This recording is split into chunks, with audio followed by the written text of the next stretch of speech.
Hello everyone, I'm the FC and this is Blue Line TV, and today's Transfer Daily video is brought to you by OneFootball. OneFootball is the app that you need to cover everything related to your favourite football team and general football news. Use the OneFootball app so you're up to date with every team's transfer news, team stats, fixture lists, competitions and much more. Personalise your feed. Get alerts to the news and stories you want. Download the OneFootball app today. Your football fix is only a swipe away. And in today's Transfer Daily video, I'm going to be talking about us agreeing a fee for Oxlade Chamberlain from Arsenal for 35 million, agreeing a fee for Danny Drinkwater from Leicester City, Jeremy Boga leaving on loan to Birmingham City, as well as Diego Costa potentially joining Atletico Madrid, but joining Everton on loan for the first half of the season. And I'm going to be ending the video off by talking about Thomas Lemar and our interest in him. Now, moving on to Oxlade Chamberlain, and yes you guys, we have agreed a £35 million fee for Oxlade Chamberlain. He will be joining us on Thursday latest, and he will be becoming a Chelsea player. He did turn down interest by Liverpool for him because he wants to join us. Of course, it makes a lot of sense because he's in London, he's got his girlfriend here, relocating all the way up north is pretty long. Moving to Chelsea makes a lot more sense. And yeah, he's going to be becoming a Chelsea player. Now, everyone might be thinking he might be coming to replace Moses instantly. No. The beauty with Oxlade Chamberlain is he could play on the right, he can play on the left, he can play in midfield, and don't forget he can play as a winger on the left and a winger on the right. Now, there's a lot of versatility. It's such, you know, an Italian manager wants a player of that ability because they like players that can play in a multitude of positions. Now, Conte's been trying for ages to sign a player that can perform different roles. We were looking at Badelj from Fiorentina, and don't forget Brozovic from Inter Milan. Now, he's finally got one. And another beautiful thing is that he is English. He does fulfill that homegrown quota, I mean. And yeah, he will be becoming a Chelsea player. Now, I know that a lot of people might not be too happy with it. Honestly, I think Oxlade Chamberlain is a decent player. Honestly, I'm only happy with the signing purely because I think he's a smart player for the squad, purely because he can play in a lot of different positions. So I necessarily think he's going to force us around the team, potentially. There's another bonus and benefit too in terms of the fact that Alonso and Moses now have actual competition. So of course with competition, that only elevates performances, that only makes players work harder to fight for their place and do better. So that is a bonus and benefit with Oxlade Chamberlain coming in as well. And really with the system we're playing in, it's not going to take too long for him to get tactically adept to getting used to the system. So that's also another bonus with him. And of course he's English.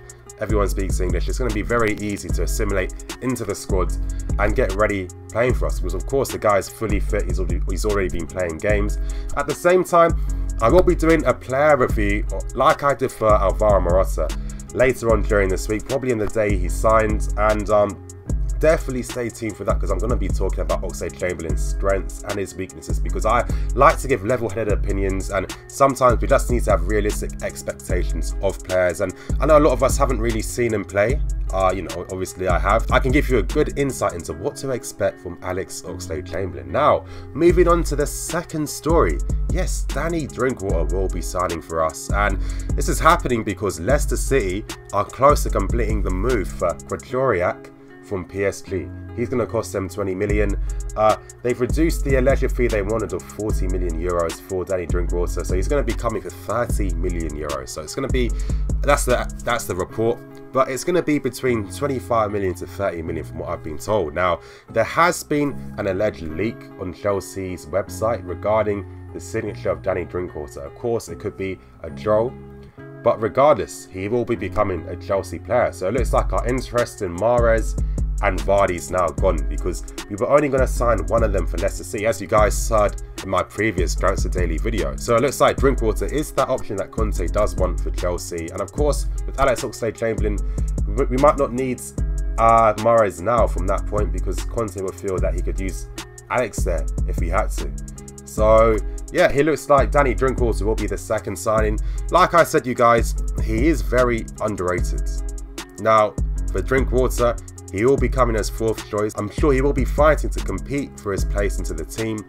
But honestly, this is a guy who's a Premier League winner. And regardless of that, it's his ability on the ball. Now, he provides a work rate. He's got that relationship he's had previously with Kante. Very, very good long balls, and this is what our midfield would definitely need. You know, he spots a player's movement up front quickly. How many times was Vardy running onto his balls? And with Vardy, he's constantly on the move. So if you've got a midfielder that doesn't have the technique to make those passes, or has the speed of mind to know when to make that pass, then Vardy, his effectiveness is effectively reduced by 50%. But with Drinkwater in the team, that's not the issue. Now, we do have Morata, we do have other players in our front three who will really contribute in terms of their movement, and Danny Drinkwater is a good option in that midfield because he is different to Bakayoko and Kante, and if anything, he's a bit similar to the work rate of a Kante. Not exactly, not the same work rate, but he has that work rate as long as that passing technique, which is a good balance into the team. And of course, it's another player that fills the homegrown quota. Now, moving on to a departure that's happened. Jeremy Boga has signed a 3-year contract and he is going on loan to Birmingham City for the season. Now, he is going to the Championship. Boga was basically kept at the club because Chelsea wanted to bring in the replacement first before they let him go.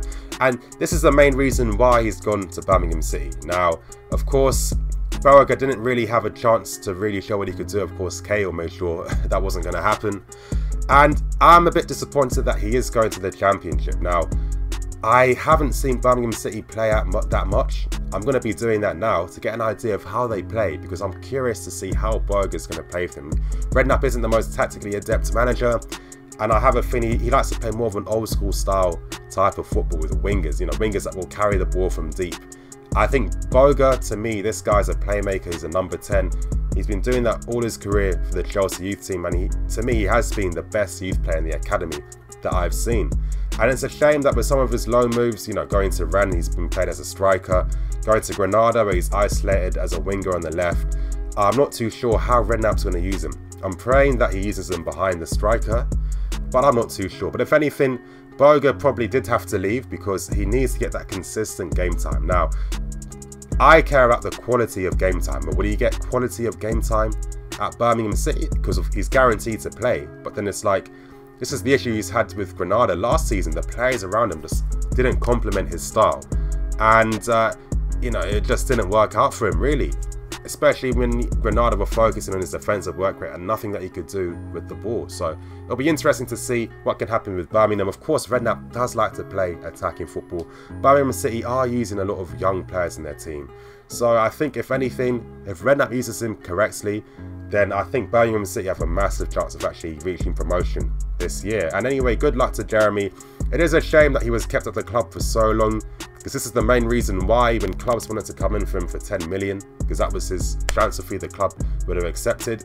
They were put off by the asking price, and this is why this is why he's basically been forced to go to the Championship, purely because by now a lot of clubs already have done their business. So his options were very, very limited. Now, moving on to 2 more stories. Diego Costa. It's been reported that he will be joining Everton on loan for the first few months of the season before joining Atletico Madrid during January. Now, it looks like Atletico have allegedly agreed a fee of 40 million euros plus an extra 20 million in bonuses. Now, the thing with Costa going to Everton is that they pay 100% for that wage. They can afford to do that, and he's going to bring quality to them that they definitely need, especially his movement. That game he played against them yesterday, Ramirez, even though he was coming back from injury, doesn't provide that type of movement that Costa loves and feeds off. And playing in an Everton team where they will be playing quite counter-attacking a lot at times is really going to benefit him. And of course, then he's going to get his fitness back on track before he joins Atletico in the summer. So it looks like he's going to get his move. It's best for the club because it looks like we're getting close to the fee we wanted, as well as the wages being covered for the first few months by Everton. So now there's no financial risk at all.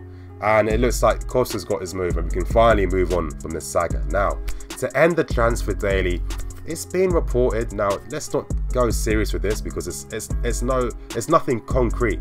Basically, we know that Liverpool are trying to sign Thomas Lemar between 55 million to 65 million pounds. Now, they're saying that Chelsea are looking into him as well. But if you want my opinion, I purely think it's because the club are still looking at Virgil van Dijk. We know that Liverpool are interested in bringing him to the club as well. I have a feeling that Chelsea are only showing interest in Thomas Lemar purely to bump up the price, so Liverpool will have to pay extra for him. And with that transfer saga going on with themselves, that will give them more time to look at the possibility of bringing Virgil van Dijk in. There's a lot of politics and tactics in terms of bringing players into the club, and this is how the transfer window works. So if anything, I have a case that the club are just trying to boost and bump up the asking price that Monaco would want for Thomas Lemar. But anyway, you guys, thank you for watching today's Transfer Daily video. Thank you to OneFootball for sponsoring the video today. You guys definitely download the app in the link in the description below. It's a fantastic app, all your news sources, stats, and everything. So definitely download that. It's free, and you're keeping some, your personal football news in your pocket whenever you want to see it. Anyway, you guys, thank you for watching today's video. Please like, comment, and subscribe. I'm Nini FC. This is Blue Lines TV. Signing out.